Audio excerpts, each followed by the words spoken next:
Sí, el tema es el preludio que hubo a esta visita. De un lado, Donald Trump declara en una entrevista de televisión que Claudia Sheinbaum es una mujer increíble, una mujer excelente, pero que México es gobernado por los cárteles, ¿no? Lo dice así con todas sus letras y no podemos olvidar que Marco Rubio, quien viene hoy a visitar a Claudia Sheinbaum, en alguna entrevista con Telemundo dijo que López Obrador le había entregado buena parte del país al narcotráfico, a los cárteles. Ujú. Entonces, esa es la visión que se tiene desde la Casa Blanca y desde el primer día del gobierno de Donald Trump se han tomado medidas en esa agenda. Recordemos que designaron a 6 cárteles de la droga mexicanos como organizaciones terroristas internacionales y que pues ha habido una continua presión al gobierno de México con amenazas arancelarias para que se actúe en materia de seguridad.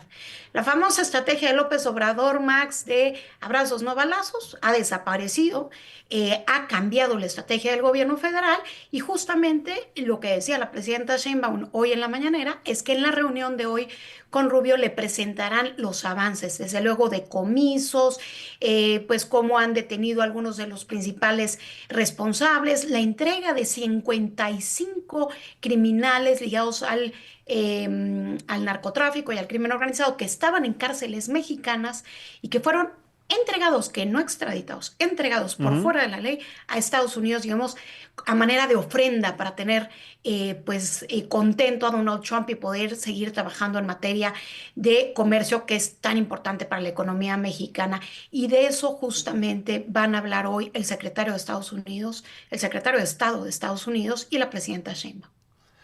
Ahora, Brenda, perdón, Brenda Estefan, cuando hablamos sobre este tema tan comentado en plataformas digitales, en espacios informativos, sobre una posible intervención del ejército estadounidense a nuestro país, la negativa también del gobierno de México, de la presidenta Claudia Sheinbaum, ¿qué podemos esperar en esta visita? ¿Esto se puede dar de alguna manera en un acuerdo ya bilateral, un poco forzado?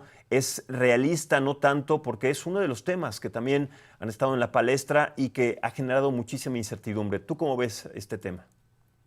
Yo creo que el gobierno de Donald Trump quiere resultados y Ujú. resultados fuertes en materia de control de narcotráfico.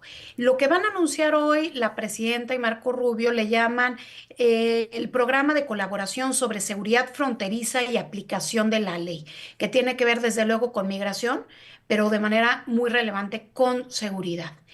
Y no es casualidad que estemos viendo cómo en la cultura pop estadounidense, en las series de televisión, en las caricaturas, en los videojuegos, hoy el malo es el líder del cártel. Este tema que durante años nos tocó ver, Max, de que en Estados Unidos se hablaba continuamente del terrorismo islámico como el gran enemigo de Estados Unidos, hoy ha cambiado y hoy las organizaciones terroristas, desde la visión del gobierno estadounidense, son los cárteles de la droga, son los responsables de estos males de Estados Unidos y hay una decisión clara de tomar acciones para limitar el actuar que tienen. Entonces, le van a subir la presión al gobierno de México, como estas ranitas que están en el agua, le van a subir la presión, la temperatura, para que tome acciones concretas. Y si no consideran que es suficiente, y la pregunta es, ¿qué es suficiente? Porque no hay un parámetro claro de qué exactamente dejaría satisfecho al gobierno estadounidense.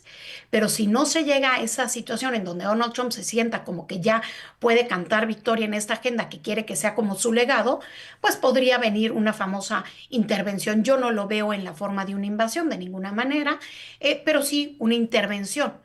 Lo que hicieron con el Mayo Zambada, Max, de alguna forma fue esto, ¿no? Fue una intervención de inteligencia para Ujú. sacar el líder de un cártel de la droga. Podríamos esperar, pues a lo mejor el uso de un dron, el uso de ciberataques, inteligencia, pues para lograr sus objetivos. Y también otro tema, este ataque que ayer anuncian, justo antes del inicio de la visita de Ujú. Marco Rubio a México, ayer anuncian con bombo y platillo en la Casa Blanca el presidente Trump y Marco Rubio de que atacaron pues una lancha, una embarcación con 11 personas en las aguas del Caribe cerca de Venezuela. Y no solo anunciaron, se vieron las imágenes terribles, son verdaderamente espantosas porque se ve, sí, el dron, la bomba cayendo en la embarcación con las 11 personas a bordo y fue el anuncio, pero pues acompañado de estas imágenes terribles, ¿no?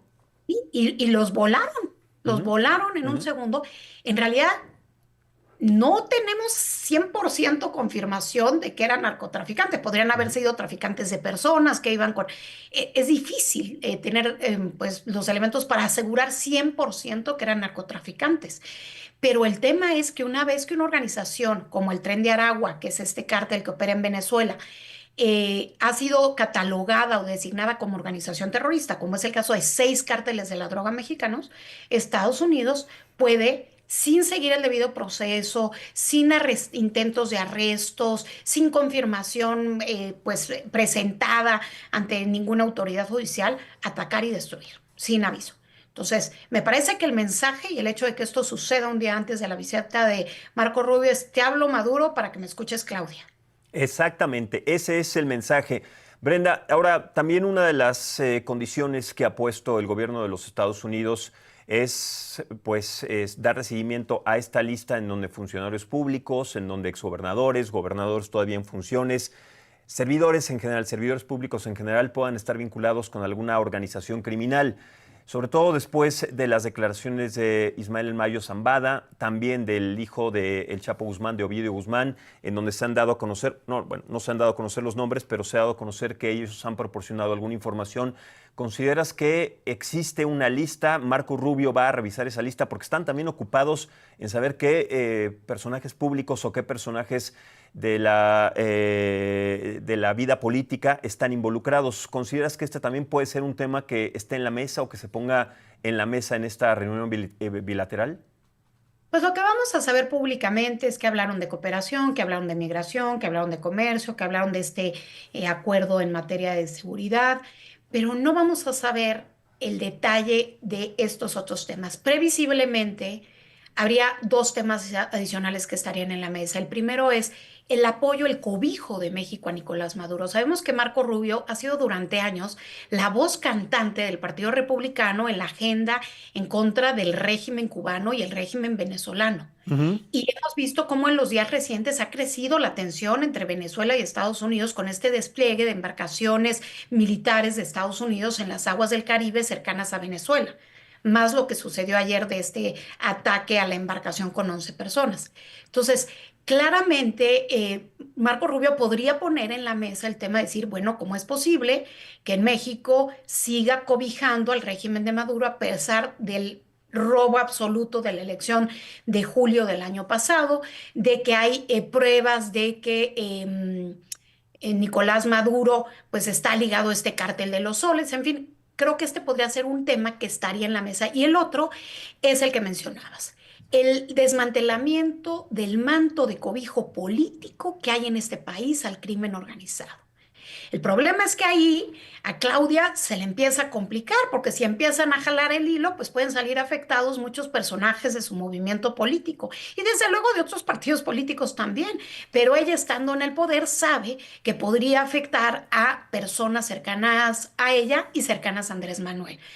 Y ahí es donde creo que puede haber pues cierta reticencia de parte del gobierno de México a querer entregar a estos personajes. Pero lo que creo que sucedería si México no desarticula o entrega este nombres de este manto cobijo al crimen organizado, es que Estados Unidos podría empezar pues a dar a conocer información, a quitar visas, a publicar o filtrar información en los medios estadounidenses sobre algunos personajes de la vida política mexicana ligadas al crimen organizado, a manera de irle subiendo la presión al gobierno de México. Me parece que ese sería un plazo previo incluso a buscar hacer alguna especie de intervención militar, que Claudia Sheinbaum ha insistido que ese es el límite, esa es la línea roja, ya ha dicho toda la colaboración, no subordinación, no queremos una intervención unilateral en territorio mexicano, se entiende un poco, digamos, se entiende de cualquier presidente que defienda pues que no hay una intervención, pero el problema es que México, como Estado, ha quedado rebasado por el crimen organizado. Y ahí es donde este tema de la soberanía puede eh, mm, ser incómodo porque cuando uno tiene a su familia en peligro ante el crimen organizado, pues dice a mí, ¿qué me importa la soberanía si mi hija está en peligro, ¿no? Entonces, Ujú. creo que está en el mejor interés de México y los mexicanos colaborar con Estados Unidos, no por complacer a Donald Trump, no, sino por acabar con un mal que está gangrenando a la sociedad de México. Y desde luego, el mejor de los escenarios es que se haga de manera coordinada. Pero para eso, desde luego, Claudia Sheinbaum tendrá que tomar decisiones difíciles que pudieran en algún momento afectar a su movimiento político. Totalmente, Brenda. Déjame ir un poco más profundo y entre líneas en esta información que sí está intrínsecamente ligada, pero que últimamente pues no se ha visualizado como tendría que hacerse.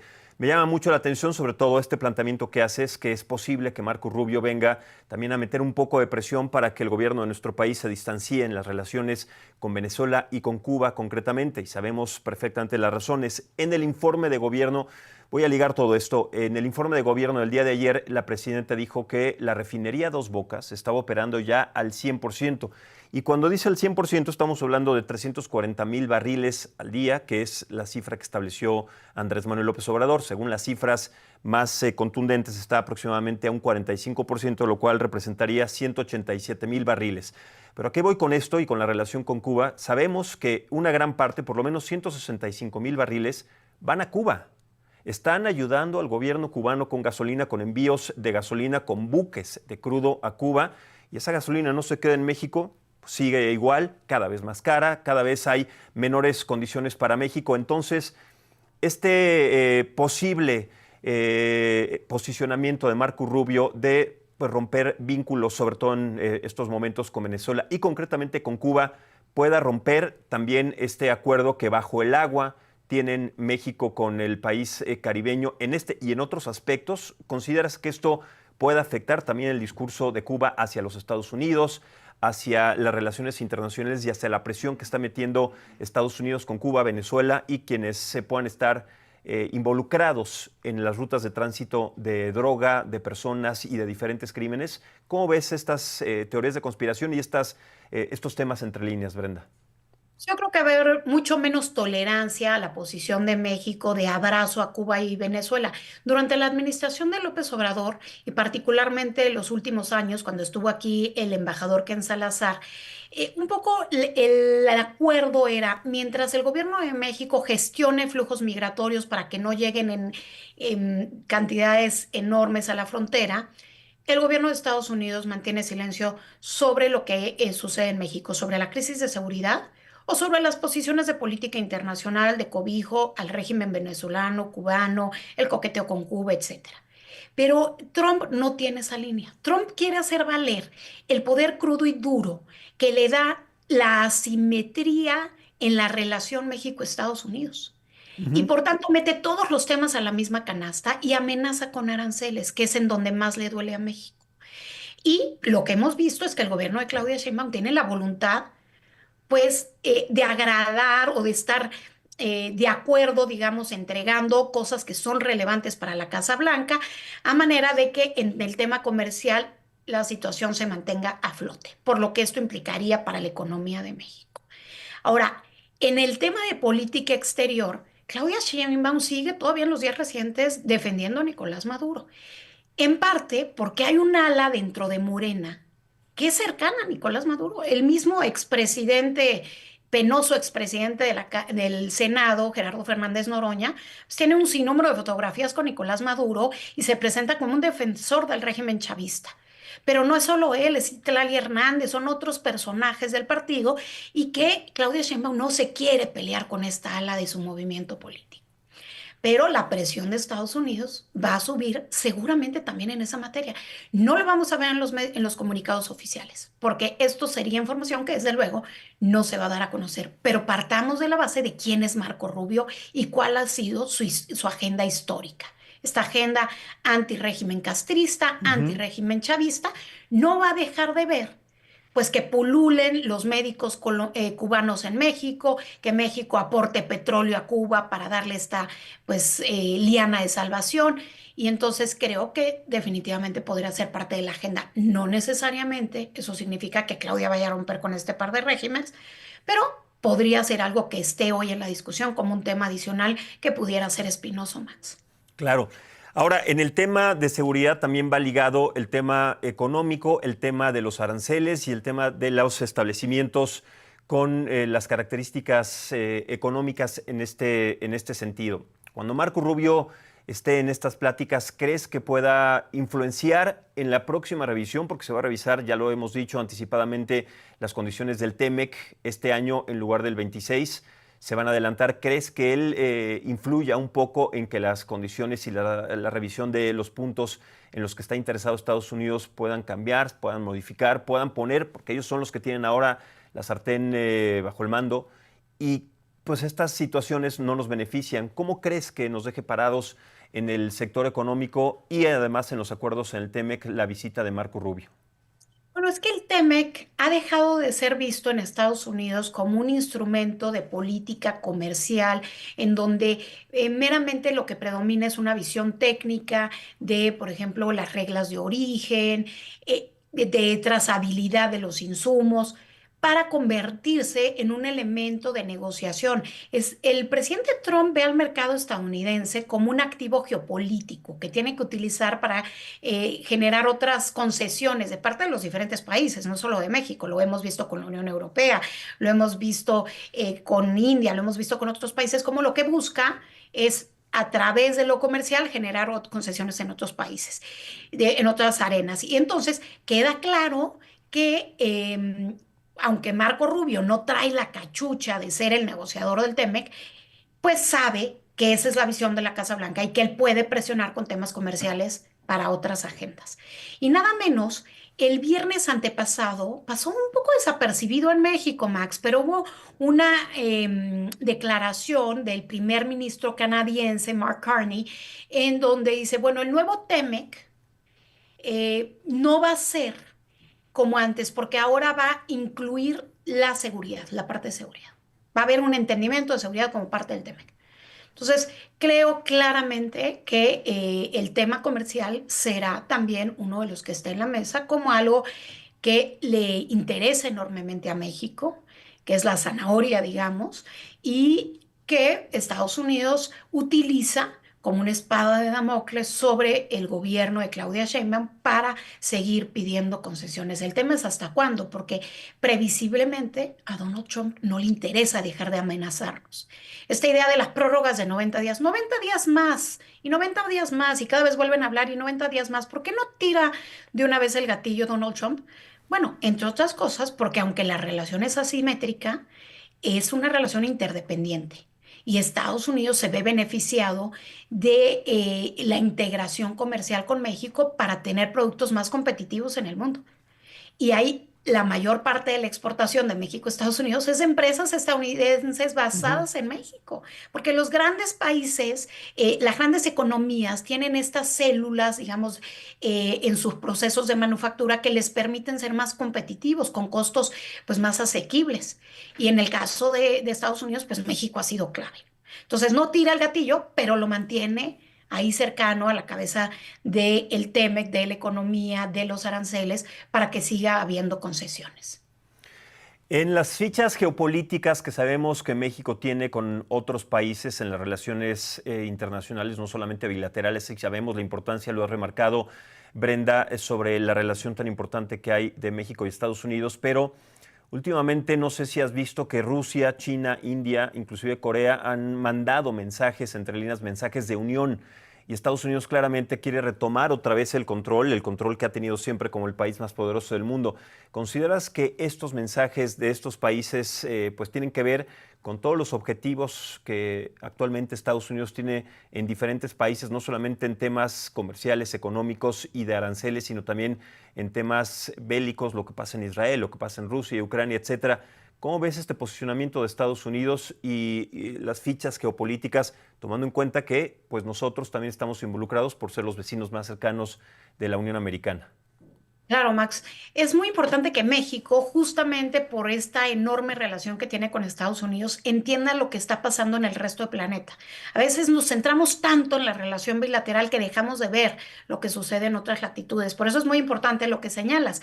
Este domingo y lunes se reunieron en Tianjin, en el norte de China, en la cumbre de la Organización de Cooperación de Shanghái, pues líderes de naciones, pues más bien adversarias a la visión Ujú. de Estados Unidos, encabezados desde luego por Xi Jinping, que fue el anfitrión, pero ahí estuvo Vladimir Putin y sobre todo ahí estuvo Narendra Modi, el líder de la India, el primer ministro indio, Ujú. que desde hace 7 años no se reunía con Xi Jinping, la relación estaba muy tensa, prácticamente congelada desde 2020, cuando hubo enfrentamientos militares en la frontera entre ambos países en los Himalayas, pero a partir de los aranceles impuestos a la India de 50% por parte de Donald Trump, pues la India dice, pues yo voy a demostrarle a Estados Unidos que tengo opciones.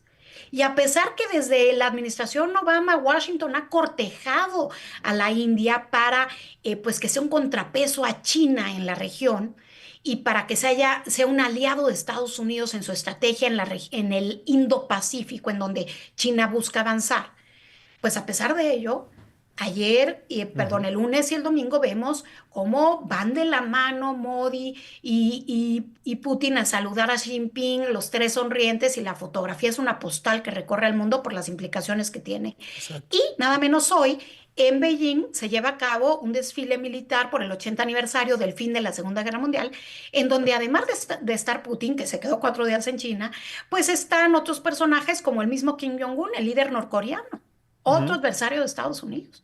Y hay un gran despliegue del ejército chino, que por cierto ayer en mis redes sociales por ahí subí pues los avances del ejército chino, cómo está incrementando el número de barcos, en gasto militar, que desde luego sigue siendo menor al de Estados Unidos, pero la brecha se acorta y hay avances muy importantes, particularmente en términos navales.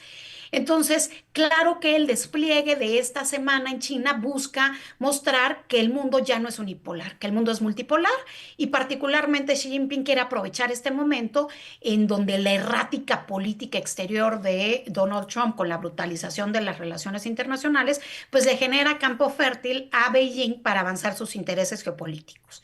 Y ahí, pues muchos dicen, ¿y dónde está México? ¿No? ¿Por qué México no juega la posición de Brasil? ¿Por qué México no está allá? Bueno, porque México no le vende en este momento prácticamente nada ni a China, ni a Rusia, muy poco a India, y entonces tenemos menos margen de acción. Pero eso no significa que nuestra única mirada tiene que estar centrada en Estados Unidos. México, desde luego, debería estar buscando diversificar, pero la diversificación tendría que ser hacia Asia-Pacífico y hacia Europa, firmar el acuerdo de modernización que está pendiente, pero sobre todo hacia Asia-Pacífico. Pensar en mercados como Ujú. Tailandia, Vietnam, Indonesia, que son poco explorados hoy por los negocios mexicanos. Pero desde luego que México tiene que repensar su política exterior, dedicarle capacidad diplomática y recursos a ella.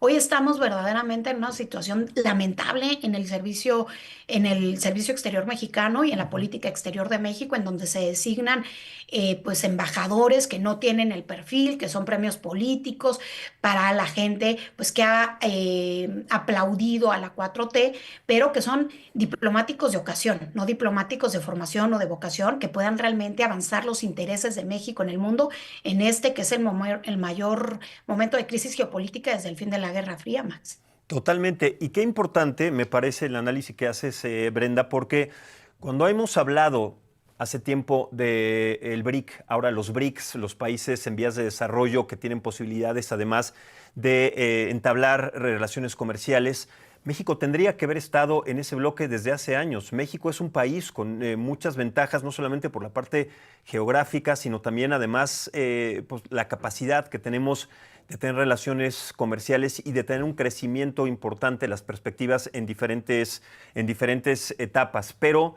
México sigue viéndolo de manera muy alejada y desde la tribuna, pues las relaciones que hay entre Rusia, Brasil, India, China, entre los BRICS ahora y que pues nos desmarcan pues un poco de estas condiciones. Ahora hablando de términos militares y navales, me parece que cuando México, y déjame retomar este tema, porque estamos en septiembre, el 16 de septiembre, y en las relaciones que habíamos hablado, cuando México hace el despliegue de este músculo militar y naval, el año pasado generó mucha polémica la invitación pues, de Rusia, de Venezuela, de países que en este sentido no aportan nada más que simplemente la polémica. ¿Consideras que esta es la única relación que México tiene pues con estos países, invitarlos a eventos como el desfile del 16 de septiembre, más allá de aportar temas importantes en este ámbito comercial?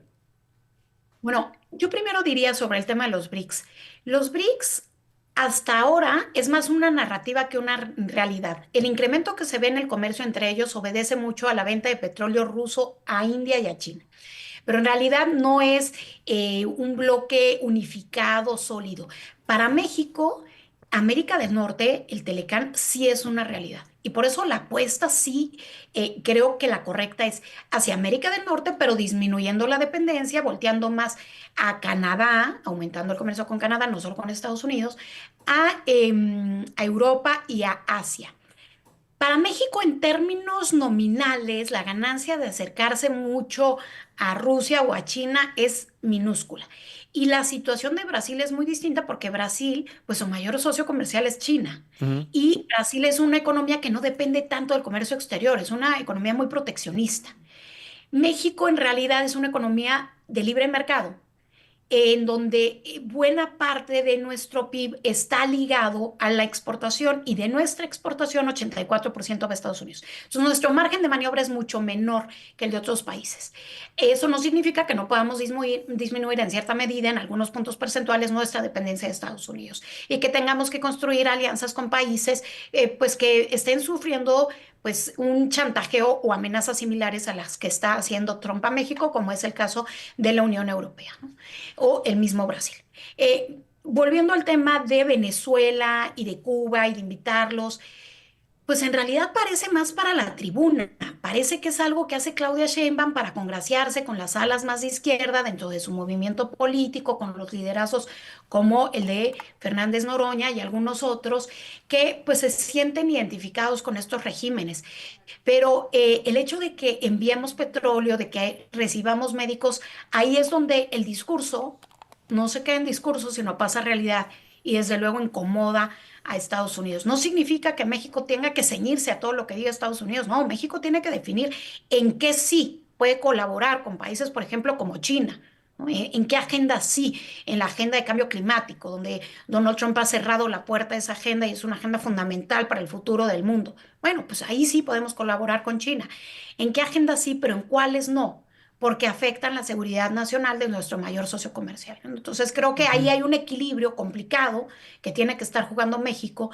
Hoy decía una nota en el New York Times que Claudia Sheinbaum camina por la cuerda floja política en esta visita de Marco Rubio. Y yo creo que en efecto es así. Está haciendo un acto de acrobacia diplomática y también pues un acto de acrobacia hacia el interior de Morena para mantener la relación económica a flote con Estados Unidos sin sentir que alas de Morena consideren que de plano ya es una figura totalmente plegada a la voluntad de la Casa Blanca. Y entonces es compleja la posición, pero bueno, así está el mundo. No somos los únicos que estamos ante una situación difícil en este cambio de era pues tan fluida en donde las alianzas se están reconfigurando, Max. Claro, ¿y cómo son las cosas y los tiempos? Porque han pasado 2 días del informe de gobierno en donde la presidenta puso a nuestro país como un país que yo sinceramente desconozco, todo color de rosa, todo caminando por buenos términos, las medicinas, la seguridad, todo en buenas condiciones, pero viene Marco Rubio a apretar un poco las tuercas y a establecer, pues sabemos, condiciones que no van a ser las mejores para México, sobre todo en los términos que ya hemos platicado. Después de la visita de Marco Rubio, ¿consideras que México quede bien parado, mal parado, que otra vez salgamos regañados, que las condiciones que se establezcan también, como bien lo mencionas, no sabemos si tengan que ser condicionantes con China, con el comercio de Estados Unidos y China? Sabemos que tiene una guerra comercial, pero ahora nosotros con ellos se puedan debilitar un poco. ¿Cómo crees que termine México parado después de esta visita, Brenda? Las declaraciones van a ser en el sentido de que la relación va muy bien, de que la reunión fue muy fructífera. Seguramente Marco Rubio dirá que México está haciendo mucho y que espera que haga más. O sea, Ujú. sí va a agregar ese esperamos que siga haciendo o que haga más de lo que está haciendo, porque ese ha sido el tono de la administración de Estados Unidos, ese fue el tono de las declaraciones de la em, secretaria de Seguridad Interna, Kristi Noem, cuando vino también a visitar a la presidenta Sheinbaum. Entonces yo creo que va a ser en esa línea y creo que pues tendremos que ir viendo cómo evolucionan las decisiones de Estados Unidos en torno a Venezuela, porque creo que también es como un laboratorio de cómo puede Estados Unidos desplegar la fuerza militar para el control del narcotráfico y para generar presión política. Y entonces creo que habrá que seguir de cerca esto y ver las pequeñas señales entre líneas, porque si bien nos dicen que todo va maravilloso, pues sabemos que esta presión continua de la Casa de Blanca a Estados Unidos, pues genera una situación tensa, complicada y bueno, que la misma presidenta Sheinbaum tiene al interior de su propio gobierno no solamente una relación compleja con Estados Unidos, sino incluso algunos secretarios de Estado que no concuerdan con esta visión de trabajar de la mano estrecha de Washington, ¿no? Hay secretarios como el secretario del Trabajo, que no está en esta línea que tienen, sí, García Harfuch y Marcelo Ebrard, y desde luego que coinciden con la visión de la presidenta. Claro, Brenda, déjame aprovechar el viaje ahora que estoy platicando contigo para preguntarte sobre dos temas rápidamente que también pues son los que más interés están generando globalmente. El tema de Rusia y Ucrania, esta paz que no llega, que cada vez se ve más lejana y que después de la relación y de la reunión bilateral que tuvieron en Alaska Vladimir Putin con Donald Trump, las condiciones que se establecieron, la petición de Putin de que ahora vaya a Moscú Donald Trump, pues tampoco se ha llegado a un acuerdo con Volodymyr Zelensky. Los ataques con drones siguen causando daños a la infraestructura ucraniana y además también muertes y personas heridas. ¿Cómo ves este aspecto? Es una guerra que pues no va a tener solución por lo menos en los próximos meses, si no es que años. En algún momento vamos a poder tener la posibilidad de que estos tres personajes, Zelensky, Putin y Trump, se reúnan. ¿Cómo ves este escenario al final de este año y en lo que viene del complicado 2026, Brenda? Pues después de la reunión en Alaska con Putin, Max, y de la reunión con 7 líderes europeos más Zelensky en la Casa Blanca, Trump salió a decir que habría en las siguientes 2 semanas una reunión entre Zelensky y Putin. Esto fue algo que suscribieron tanto Macron como el canciller alemán Merz. Y resulta que esas 2 semanas se cumplieron este lunes, ¿no? Hace Ujú, 2 días. ujú. No hay expectativas de que la reunión vaya a suceder. La noche del 28 al 29 de agosto vimos un bombardeo de los más fuertes que ha llevado a cabo Rusia en Ucrania, 600 drones, 30 misiles, la muerte de 4 niños entre las víctimas y pues la paz no se ve cerca. Yo escribí un artículo en el periódico Reforma que lo titulé El espejismo de la paz en Ucrania, que justamente habla de esto, de cómo cuando pensamos que nos acercamos, en realidad nos alejamos, porque en el fondo el tema es que Donald Trump busca una visión pragmática, simplista, desde la óptica de alguien dedicado a los bienes raíces, cuando esto es un problema de raíces hondas, profundas, geopolíticas, nacionalistas, con una visión imperialista de parte del Kremlin y que desde luego no se va a solucionar si no se tiene un profundo entendimiento de qué es lo que las dos partes quieren. Hoy los expertos de Rusia ya no están en la Casa Blanca, ya no Ujú. están en el equipo de negociador. El enviado de Trump para el tema es Steve Witkoff, un hombre de bienes raíces, amigo del golf de Donald Trump, que ha puesto ahí para dedicarse a esto. Entonces, claramente ha habido una lectura equivocada de Putin, que parece que, pues, que Trump más bien cayó en la trampa de Putin, que le puso la alfombra roja, que Ujú. lo recibió con aplausos, y si bien Putin no es un paria internacional, como lo ha querido pintar Estados Unidos, porque ciertamente lo hemos visto en estos días, en estas reuniones en China, rodeado de 20 jefes de Estado, pero sí a nivel occidental tenía la puerta cerrada. A nivel del Ujú. bloque occidental sí estaba totalmente aislado. Trump lo recibe, le aplaude a alguien que tiene una orden de arresto por parte de la Corte Penal Internacional por crímenes de guerra, pues el líder de Estados Unidos le aplaude. Y no hay ningún avance concreto hacia el fin de esta guerra, cuando, por el contrario, lo vimos ahí en una reunión bilateral en Tianjin en este domingo y lunes con Narendra Modi, el líder de la India, y Narendra Modi diciendo que la relación entre esos dos países es maravillosa, que es una relación muy fuerte, que no se limita a cuestiones coyunturales, que siempre han tenido una visión de la independencia estratégica y bueno, esta multipolaridad que apuntan India, China, Rusia pues va a contrapelo de lo que quisiera Donald Trump, pero que finalmente es lo que parece se está reconfigurando, que es un mundo de hombres fuertes, no en el que todos opinan y en el que hay mayores derechos humanos, al contrario, de hombres fuertes con esferas de influencia y donde las autocracias, las dictaduras florecen, porque ya no hay ninguna gobernanza global sólida que busque contrarrestarlas y porque además muchos ciudadanos quedaron desencantados de las democracias. Y entonces ahí los autócratas pues parecen en llenarse de soberbia y de alegría de que sus proyectos van avanzando y es el caso desde luego de Putin. Escribo también en Reforma sobre el tema una Ujú. columna que se llama Los adversarios de Estados Unidos y que también pueden encontrar ahí en mi Twitter que es @b_estefan donde analizó este nuevo mundo, Max, que están Ujú. haciendo a partir de estas alianzas que se están pues rehaciendo y cómo esto genera pues mayores conflictos armados a nivel global. Tenemos hoy 61 conflictos armados activos a nivel global, es el número más alto desde el fin de la Segunda Guerra Mundial. Sí, un panorama totalmente incierto, terrible y oscuro en cuanto a las perspectivas que tenemos para encontrar la paz, como dices, en estas latitudes que son pues demasiadas para lo que estamos viviendo. Un día complicado y al día siguiente también. Siempre muy interesante leerte en las columnas que sabemos que escribes en el Reforma, escucharte también, querida Brenda Estefan. Muchísimas gracias por esta conversación, por hacer un análisis completo sobre lo que pasa en los apartados internacionales más importantes y la visita de Marco Rubio a nuestro país. Pues ya analizaremos después de que regrese a Estados Unidos cuáles fueron los balances, los acuerdos y los establecimientos acordados entre Estados Unidos y el gobierno de nuestro país. Seguramente serán complicados, vamos a tener un cierre de año complicado en este y en aspectos económicos que van pues ligados y bueno, en los temas de migración ni se diga, mucho que revisar al final de este año, faltan 4 meses y la cosa todavía pues no se ve con cierta claridad. Brenda, un placer como siempre, te mando un abrazo, buenos días y gracias nuevamente. Gracias a ti, Max, un placer igualmente. Muy buenos días a todos. Gracias, buenos días.